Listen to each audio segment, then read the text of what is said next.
அரசியலுக்கு வந்ததுக்கு அப்புறமும் சரி, ஆட்சி அதிகாரத்துக்கு வந்ததுக்கு அப்புறமும் சரி, ஒன்னே ஒண்ணு சொல்ற, எழுதி வச்சுக்கோங்க. இதுக்கு முன்னாடி இருந்தவங்க மாதிரியோ இல்ல இப்ப இருக்கிறவங்க மாதிரியோ ஊழல் செய்யவே மாட்டான்.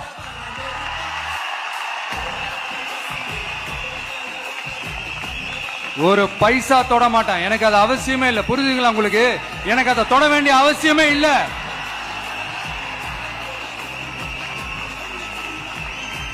ஒரு துளி ஊழல் கரை கூட படியவே படியாது, படியவும் விட மாட்டான்.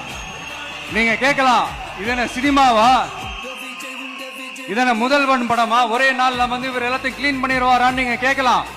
ஓகே, பிராக்டிகலா அது பாசிபிள் இல்லதான். But it is a process, right? It is a process.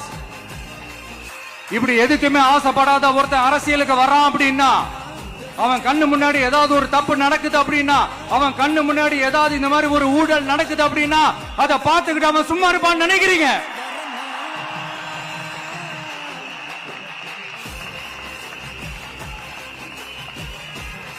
அதனால இந்த தீய சக்தியா இருக்கட்டும், இந்த ஊழல் சக்தியா இருக்கட்டும், ரெண்டு பேரும் தமிழ்நாட்டை ஆண்டவை கூடாது. அப்படிப்பட்ட இந்த கட்சிகளை உண்மையா தில்லா எதிர்க்கிற அந்த கட்ஸும் கெத்தும் நம்ம கிட்ட மட்டும்தான் இருக்கு.